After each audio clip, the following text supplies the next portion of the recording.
Sejam muito bem-vindos a mais um episódio do nosso PetCast com Arquitetura Internacional. Hoje teremos nosso terceiro episódio com a Tatiana Matalo e a nossa comentarista Beatriz Lazino. Sejam muito bem-vindos. Toca a vinheta.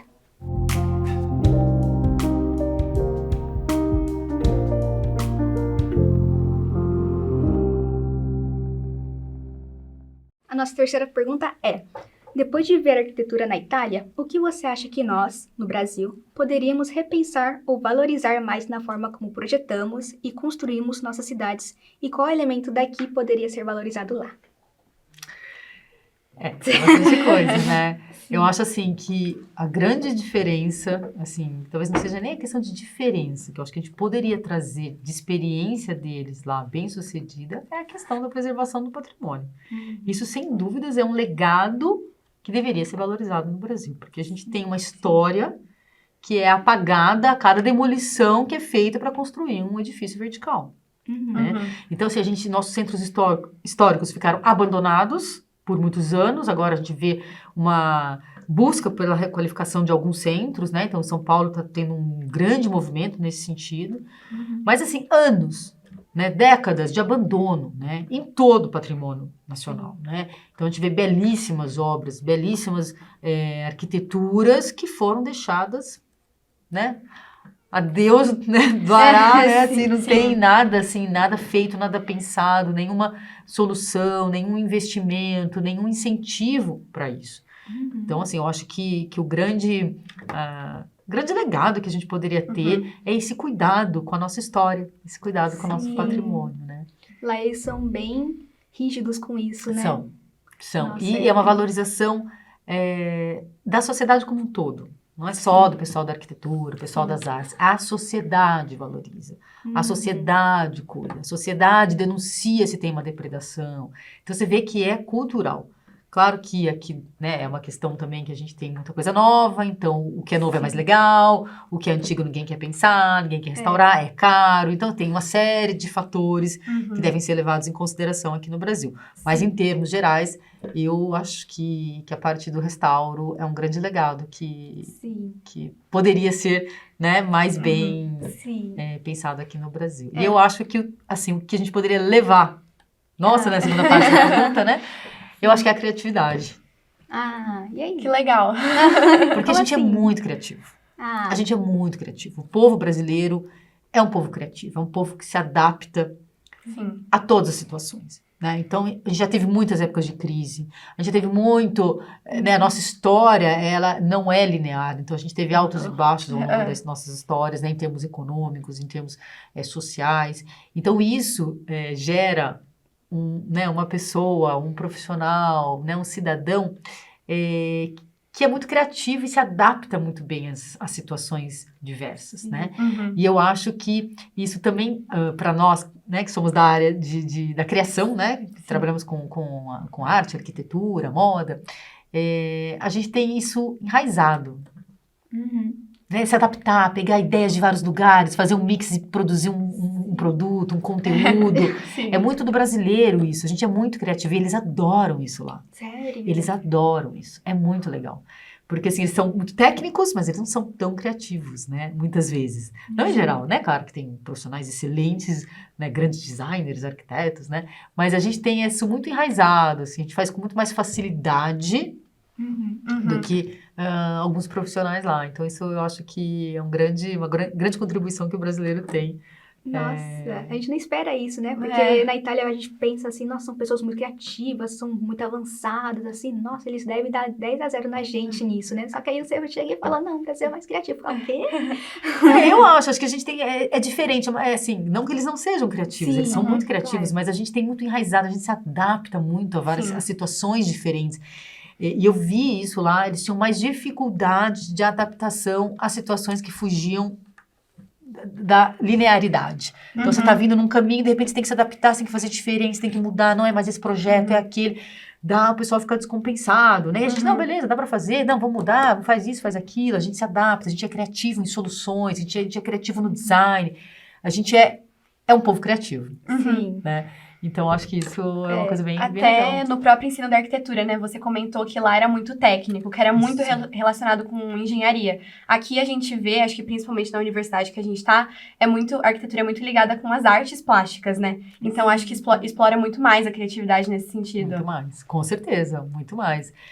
Pega, né, bem esse viés, né, de todas as multidimensional, né? A arquitetura é multidimensional. Então, assim, você pega a arte, você pega a moda, você pega a fotografia. A arquitetura no Brasil ela é muito ampla, né? Ela é muito ligada a várias disciplinas. E na Itália eu vejo ela a arquitetura muito mais técnica, né? Muito mais ligada à engenharia. Eles são profissionais altamente qualificados, tecnicamente, eles saem da faculdade fazendo projetos que você fala, nossa, mas você não tem medo de fazer isso? Não.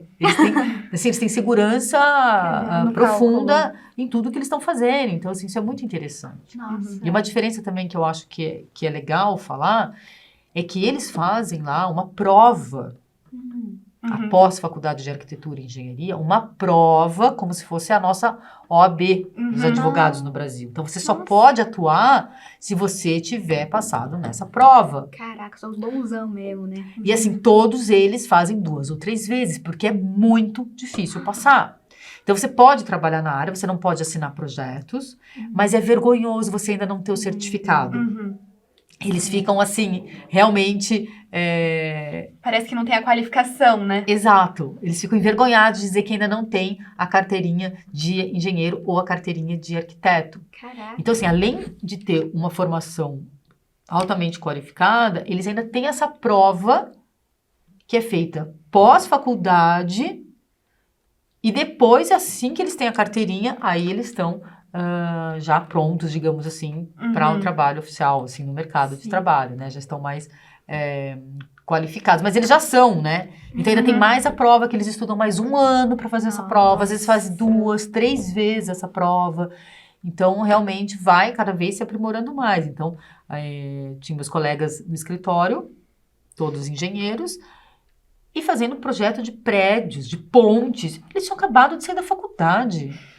E era isso que eu perguntava, você não tem medo, né? Assim, medo? Medo do quê? Tipo, não sei, você está fazendo um projeto de uma ponte. Não. Eles são muito Existe uma segurança, segurança, porque ele teve uma base muito, muito forte dentro da faculdade. Então, assim, não tem nenhum tipo de insegurança profissional para certos projetos, né? O que pra gente assusta um pouco, né? Porque, nossa, mas recém-formado, fazendo projeto de ponte. Não, tá tudo certo, o cara tem a carteirinha, ele se formou, ele fez a prova, ele tem o certificado, ele tá pronto, acabou. Nossa. Né? Claro que tem sempre o engenheiro responsável do escritório que era o que supervisionava tudo, mas meus colegas de trabalho eram 100% seguros naquilo que eles estavam projetando. Isso é muito interessante, né? Você acha que seria legal trazer isso para os outros países, como o Brasil? Eu acho. Eu acho. Questão da prova. Eu acho que deveria ter. Sim. Deveria ter. Em várias disciplinas, né? Não só na arquitetura e engenharia, em várias disciplinas.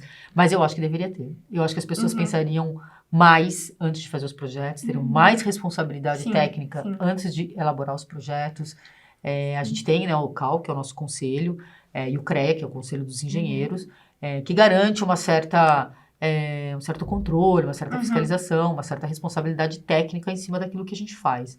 Mas ainda tem muito profissional ruim no mercado. Sim, infelizmente. Muito. Infelizmente, a gente está lidando hoje com profissionais pouco qualificados. A gente vê muitos problemas nas obras, problemas de estrutura, problemas de projeto de arquitetura. Então, eu acho que ter uma prova 100% individual, onde você só pode atuar se você tiver esse certificado, faz com que toda a trajetória como estudante seja vista de uma outra forma. Você não está estudando para você ter um diploma. Você está fazendo uma trajetória que vai te qualificar como um bom profissional. É diferente, né? Então, assim, desde o aluno individualmente pensar dessa forma, mas também as faculdades se especializarem e terem também um currículo que seja mais voltado para um profissional qualificado. Sim, a arquitetura é algo bem sério, né? A arquitetura e engenharia é algo bem sério, porque você está mexendo com a convivência das pessoas, né? Então não é só, tipo, me formei, virei arquiteto e vou. Não, você tem que ter uma base confiante, porque você está mexendo com vidas, né? Então se faz qualquer coisinha Exatamente. errada, pode, sei lá, o que Sim. pode acontecer, né? O pior. Existem as responsabilidades técnicas, né? Sim. Então, assim, eu vejo que falta isso no Uhum. Brasil, falta esse comprometimento. Infelizmente, agora a gente está numa batalha para que os cursos de arquitetura voltem a ser presenciais. Então, eu acredito que a arquitetura não é o tipo de faculdade que possa ser feita, o conteúdo possa ser passado de forma online. Ela é multidisciplinar, é multidimensional, abrange muitos aspectos e não é um conteúdo que você passa. Sim. Você aprende. É um conteúdo que você discute, é um conteúdo que você tem que interagir, é um conteúdo muito mais voltado à convivência, à troca de experiência, e você não consegue passar isso de forma online. E é muito Não. prático também, né? É muito prático. Então, hoje o CAL está nessa luta, nessa batalha, para que a gente consiga trazer de volta os cursos presenciais nas faculdades de arquitetura no Brasil, que eu acho que é fundamental para a qualidade, né, do que a gente ensina e da qualidade dos profissionais que saem no mercado de trabalho. Né? Sim. Porque a arquitetura é muito mais do que casa de condomínio. A arquitetura Com certeza. tem muitas facetas, né? Muitas áreas que podem ser exploradas. E faltam hoje, né, profissionais bons, né, profissionais qualificados aí para estar atuando no mercado. Bom, você comentou que você atuou muito nessa parte técnica, né? Que no escritório eram vários engenheiros, os seus colegas e tudo mais. A gente tem sempre esse estereótipo de que o arquiteto com o engenheiro existe uma rixa, uma rivalidade ali. Como que foi? Você viveu essa rivalidade, assim dizendo, ou não? Foi alguma coisa harmônica? Como que foi trabalhar num escritório de engenharia? Sempre tem a rivalidade, né? Porque, assim, na verdade, o conceito é que o arquiteto cria e o engenheiro constrói. E daí, o engenheiro sempre fica, né, naquela ideia, né, que o que o arquiteto fez é trabalhoso, não vai funcionar, vai custar mais caro, né? Se fizesse de outra maneira, seria mais fácil executar. Então, sempre tem, né, essa rixa, né? E foi muito interessante, porque com essa experiência, sendo um escritório de engenharia estrutural, só, né, tínhamos, ali éramos em 10, 12 pessoas, todos engenheiros, eu era a única arquiteta mulher. Nossa! Então, já é um salto, né? Já é uma coisa diferente. Então, a minha ideia nunca foi fazer o trabalho deles. Eu tive uma outra trajetória dentro do escritório e fui muito mais para gestão, porque eu não tenho a qualificação de fazer projetos de estrutura. Mas eu fui me aperfeiçoando na parte da gestão dos projetos. Então, eu consegui, aos pouquinhos, um espaço dentro do escritório para desenvolver meu trabalho, sem competir. Sem brigas, né? Então, foi claro que foi aos pouquinhos. Eu comecei como cadista, fazendo desenho CAD, dos projetos estruturais. Então, eles passavam os projetos, os cálculos, e eu fazia os desenhos em CAD. Então, eu era cadista mesmo, dos projetos estruturais. E daí, eu fui pegando, né, outros pontos ali para sair um pouco dessa função mais operacional, que era ser cadista, mas eu fiz CAD até o final. Os 5 anos que eu fiquei lá, eu desenhei no CAD. Então, isso faz parte também, não é só, né, as coisas boas da vida, tem CAD do começo ao fim. Mas a gente vai conquistando aos pouquinhos, né, o espaço, com muita criatividade, se adaptando, né, mostrando que você tem interesse, mostrando que você é uma pessoa proativa. Isso tudo faz muita diferença, né? E eles lá têm uma coisa muito assim: eu sou engenheiro, eu faço esse trabalho. O arquiteto ele faz aquele trabalho. Eles não são abertos a outras funções. E eu fui sempre... Nós, brasileiros, somos muito abertos, né? Como eu falei, somos criativos. A gente se adapta muito fácil a várias situações. E eu tive essa visão, né? De eu posso explorar outros caminhos dentro desse escritório. Não preciso ficar só fazendo AutoCAD. Né? Eu posso atender um telefonema, eu posso marcar uma reunião, eu posso solicitar que as pessoas se encontrem para discutir sobre esse projeto. Então, isso você vai entrando dentro dessa área de gestão de projetos. Então, ao longo da trajetória no escritório, eu fui para essa área de gestão, que é uma área que eu trabalho até hoje, nessa área de gestão de projetos.